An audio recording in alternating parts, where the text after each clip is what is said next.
I go on these walks. Today is November 26th, Tuesday. I believe it's 26. Yeah, 26. Yeah, 26. I got to run on Thursday. So I promised you a video, and I thought this would be the easiest way to do it. See what time it is. It is 11:03. Let me double check my car real quick. Click, right? Get closer. This Toyota needs a louder thing, believe. Okay, I see it now. Okay, I got to mail a Christmas card. People took me to my 70th birthday party and had Thai dinner. So I want to go over some of the things I've learned ever since about the last 5 or 6 years when I've gone over this Bundy thing. First, we'll describe what happened. I met Debbie when I was about 6 years old. They had come from Corpus Christi, and the mother had painted the house like English Tudor, white with black shutters. She tried to grow English ivy along one wall. And I've done the math, and like it or not, she was a little bit younger than my mom and Miss Davis. I think Miss Davis was born in 24. My mom was born in 26. And Jean would have been like 28 or 1930. So to have Jeannie, her oldest daughter, who was 19 or 20 during that summer, get rid of this gum, that Debbie and I met Theodore Bundy, that would mean 67, 20 years from that would have been 47, 48, 49. That makes about right, 48 or 49, because he was born in 46. So if she was born in 47 and Jean was born in 1930, that would make her 17. A little bit young to be marrying a commanding officer, don't you think? Even though, unless she lied about her age, which is possible. But then again, Jeannie, Chichi Rivera, I'm not Chichi Rivera, what is that lady's name? I don't know. She looked like Audrey Hepburn, the Model 1 Tiffany, Breakfast at Tiffany. That's how Jeannie looked. Debbie and Vicky had a more Dutch appearance with honey blonde hair or dishwater blonde hair or honey blonde, whereas Jeannie, the oldest, had jet black hair. And I don't know where Miss Sexton came from, Hogue. Her name was eventually Sexton because she did remarry. And Miss Sexton, unfortunately, was bipolar. At the time, they called it manic depressant. And at one of my mom's coffee clatches with Miss Davis, they were talking about the situation, and apparently she had had electroshock treatment, which was a way to get people out of depression or something back at the time. I don't know if it's a failed idea. It may work to some extent. But she struggled mightily, I know that. And she and I were never on the same page. I don't think she understood childhood, like playing with Barbie dolls and playing on skateboards or doing tricks on your bicycles. That wasn't her thing. She was more like Patsy Ramsey, get the kids dressed up, sexed up, and married off, as quick as possible. And she self-medicated with alcohol, let's face it. But she was a beautiful woman. When she made herself up, she looked exactly like Elizabeth Taylor. They could be sisters. They could be twins. She could have played the part. She was a maitre d' at the Heart of Jacksonville, which is a motel downtown, and she played the organ. And I think at one time she went out to Mayport and played out there. And so this was a situation. And from 6 on, Debbie and I basically were in some of the same classes up in 6th grade. Because of overcrowding, we had to go to the Presbyterian church on Blanding. And she was in a classroom with Miss Thrillkill, and I was in a classroom with Miss Cox. And back then, at 9 o'clock, they'd come through, and for a nickel, you could get a chocolate milk, a regular milk, or a handful of grapes. That, like mid-morning. I thought that was kind of neat. And so I think that was about 6th grade.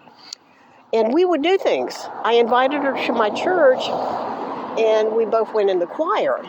And I think I had come up with an idea that I like to do baton twirling, or one of us did, and we went up to the Cedar Kill West Side Athletic branch where they had swimming pools and stuff, and we took baton twirling.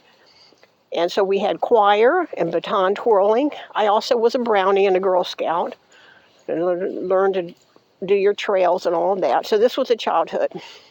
And we would play, and of course this is the 1960s. So there were banana bike-like things, or little bikes, and wheelies, and, skateboards, homemade skateboards, roller skates, tetherball, kick the can. We'd play a form of softball or a kickball. We called it kickball. It was the same as softball, but you used, in the street. And I had another friend named Kathleen. As a matter of fact, I was with Kathleen. I was 6 and Kathleen was 3. And we walked over to Debbie's house, and she was sitting there playing with jumping beans, which I assume she got from Corpus Christi. So by 7th grade, we were going, 7th grade, we began going to Jeb Stewart. And so the summer of 67, which was when the year we were going in 8th grade, I think. And one of us had decided that we were going to take summer band. Well, there was a little conflict for me because my dad and Mom, and this took, oh my God, and there's nobody to refer to, but that summer, I think we went to Daytona because my dad would usually take 2 weeks, and we'd either go to Memphis or Philadelphia and see family, and occasionally we'd go to Daytona, and they would get a room that had like a stove and a kitchenette, and that way my mom could make meals in the room, and we wouldn't have to spend as much money. And I remember getting an orange. We did go to Woolworths or somewhere and had like hash browns and orange juice. And that's where I got the little cotton red surfer-looking shirt with a white, pasture collar, with a very thin collar. I've got a picture of it somewhere. And I've got a picture of me and Janice, and it was in August. So I said, dang. And, okay, let's go back to the situation. So Debbie and I are walking up to the school, and we went to summer band, and the teacher was named Janet Russell, and it was a little box room. Really, it wasn't a very big, it wasn't like a coat room, but anyway, we were in there with the other kids, and she was showing me my clarinet, how to assemble it, and different things like that. Well, imagine if the class was 2 or 3 hours, there had to be at least a 10-minute break. So I wasn't keeping up with what Debbie was doing, and she could have met him. I was 12 years, 9 months, and Debbie was 12 years, 7 months. And this is the summer, June of 67, from my diary, which I do have, which I had to rip the page out at Debbie's request. I can make out the words bright red, talking to, and then there's a T and an H, and some writing, and then there's a B and what appears to be a Y. You cannot read it. I sent it to North Carolina to a lady that does forensics on documents. And she tried electrostatic. She did different things, and she couldn't make out any better than I could. Now, I make reference to the occurrence several places in the diary where I said we tried to hitchhike and then we ran away, which was a lie. I was trying to get smart, because Debbie said, your mother will read it, and we'll get in big trouble. We were hitchhiking, and he displayed a gun.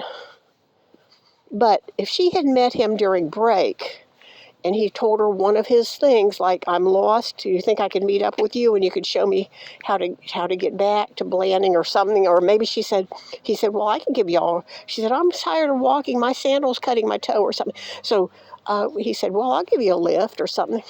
Because after class, we were walking. I had a black leatherette type case with my clarinet, and Debbie had a longer black case similar with her flute.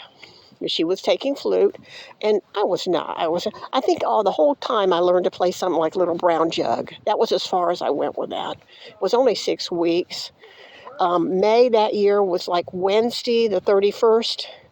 Then we had Thursday, Friday's the last day of school, and then something like Monday, we're back. I don't know. Sometime in June, I cannot tell you specifically. I've got the 17th marked, which would be fortuitous for us because he was due in California on the 24th. So if he had come over here, he would have had to go back, which was very fortuitous. Anyway, so the event occurs.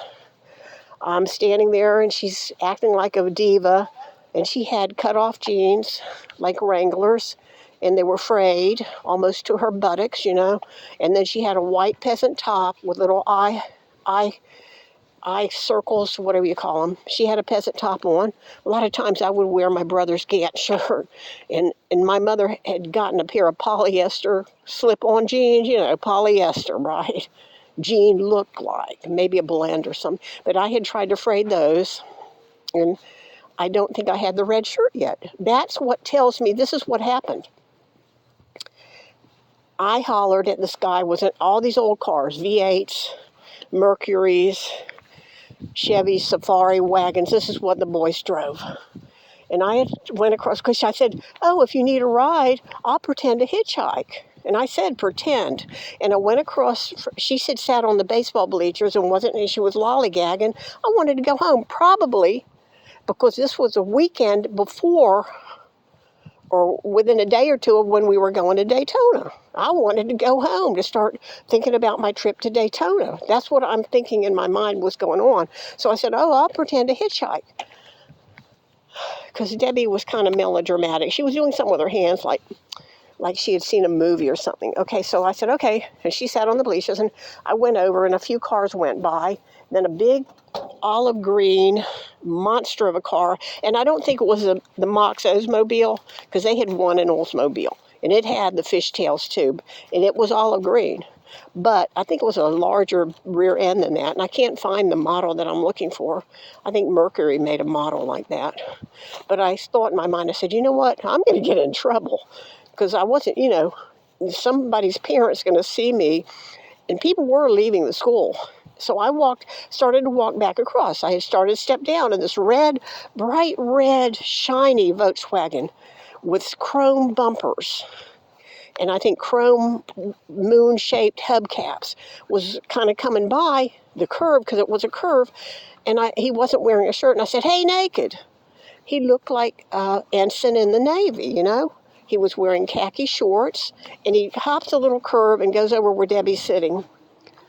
And I come across, and Debbie's already gotten off the bleachers, and she's leaning in talking to him because the windows were open, and she's talking to him. Now I think the interior might have been tan, but I'm not sure if the dashboard was red or tan. I don't know. Anyway, she was talking to him. And from the distance, when I was walking, I thought the tag was white with black lettering and a black border, numbers and letters. And then I'm walking across about 6 numbers and letters. And I'm walking across, and I stop at the rear bumper, and she's talking, and she says, then after a few moments, she says, get in. I said, Debbie, that's just pretend. We're just pretending. It's just pretend. And then she said, get in. And I stood there for a second and thought, and I said, well, all right, whatever. It was just a few blocks from the house. So I got in. She opened this latch thing that was on the seat and pulled it forward. It looked like a little thumbprint in my mind, but I don't know. And she pulled it forward, and I got in. And if you want to hear the rest of the story, whatever. But anyway, I got in, and there's books back there. And I said, there's books back here. And he said, just move the books. Just move the books. Well, he didn't say it happily. He said it kind of angrily, like, just move the books. And then I got in, and I think I started to open my clarinet case because it was brand new to me. I didn't have, there were like 4 or 5 pieces, and there were cork, and there was a reed, and I was trying to, and then the silver keys and stuff. And I was looking at it and kind of put it together because I had seen a movie about Benny Goodman. I said, well, I can learn the clarinet. That's an interesting looking thing. And my mother must have gotten it at a pawn shop. But anyway, so I'm probably going to do this in like 3 parts so it won't take forever. And I'm going to call this part 1. I got in the back, and then Debbie got in the front. And he pulls back, and we get on the little baseball road, which comes out to La Moya, and then turns right on La Moya. It turns left on La Moya to West Gannett. There was a lot of construction going on because they were building the suburban neighborhood called Confederate Point, with Savannah and Charlotte and different roads, Hermitage or whatever. There were southern names, and it's a little horseshoe-looking neighborhood. Didn't go back there very often. I think we buried a pet, my dad and I, because there was a lot of white sand and pine trees, and there were a few houses back there, but they were right from the 30s and 40s. But we didn't go back there. It wasn't on our beaten trail. Why would we go there? We didn't. Craig Fagan, as a matter of fact, one of the kids that was kind of a burglar for a while, he had a tunnel where he had put some of the art. He got in big trouble, but he had a tunnel where he'd put transistor radios and things. And then when he got in trouble, he set the place on fire. And I remember thinking, when he got in trouble for that, I said, well, he kind of cleared the land for them. Sick. Well, but he ended up going to, unfortunately, what was it called? The boys' school over in Mariana. He went there. And so, all right, anyway, I said, he pulled up to West Gannett, which was a cow field owned by Towers Hardware, and there were a few pecan trees in the cows, and he pulled up to that intersection, and of course people were leaving the school, and then he pulled a revolver. I don't know where he pulled it from. I think there were puffy plastic little luggage things on the front doors, not on the back doors. There were no seat belts that I know of. I don't remember anything about a seat belt, because I got in. I was tiny enough that I could get in and practically stand up in that thing. I know that sounds, people say, if you bent over, you could practically stand up. But anyway, because when we got to Harlow and he let us out, but he pulled the gun. It was what I would call a bright silver gun. It was not a cap gun. And Mr. Sullivan goes, I'm sorry. What are you sorry for? I'm glad I lived. This is a macabre, sick thing. My problem is that family had something to do with him over the years. I just feel it. Because if it's just a ride, if you had an encounter in your life with Berkowitz, or you had an encounter early on with Gerald Schaefer or something, why would you say, oh no, I don't want our name affiliated? But if you had an encounter with Gerald Schaefer or Isaiah Israel, whatever his name was, Israel Keys, if you had an encounter and nothing happened to you, why wouldn't you tell it to the room and say, yeah, we had an encounter, he was kind of bizarre dude, or you lived a few row houses from Berkowitz or something. You say, oh yeah, I saw that guy, he used to always go buy Doritos or tacos or whatever, pretzels with mustard or whatever. Back there, make it time specific. Okay. All right, I'm going to call this part one. But anyway, when we got to the intersection and he pulled the revolver, I said, what's your name? And he said, Theodore. It's he was getting really, really monotone. At first, I couldn't understand. He talked very soft, very low. He said, Theodore. And I said, Theodore, because it was so pretentious. Most of us kids, if your name was Geraldine, you were Jerry. If you were Elizabeth, you were Liz. I should have. But if you were Walter, you were Walt. If you're Gregory, you're Greg, okay? We didn't say our full-out birth names, and I don't even think I knew any Theodore Roosevelt. I don't know. And I said, what is your last name? And he said, Bundy. And I must have been looking at my clarinet, and I said, your name is Bundy, like my clarinet, and your gun is silver like Debbie's flute. By the way, the Volkswagen that I saw did not have that black strip on the bumpers. It was just plain, solid chrome. Very shiny. And as far as like Mr. Brown and Miss McKessie say, we're all over. In 1967 in Jacksonville, Florida, there were not that many Volkswagens. Most of the guys looked V8. Cobia, I don't know if they were there. Mustang, the old cars, from the Ford. They get them off the Naval Air Station, like Ramblers, Mercury, big Pontiacs and stuff, Ford Fairlanes, 67, dang, they were old. A lot of them were black colored. Old V8s. They did not have a lot of Volkswagen. And guys didn't wear shorts. He was wearing tan shirts. He didn't have a shirt on. He did have some moles. I don't remember which side of his neck they were. No, the mole was noticeable, whatever side it was on. His hair was very thick, almost like Tilly Fowler's. Very kinky, almost kinky. My hair's so fine, it's ridiculous. But anyway, this is part one, and I will go into the next door neighbor things that I've learned over these 4 or 5 years. It takes forever, this phone, to download, so I'm going to break it up into about 3 parts, and we'll continue in a moment.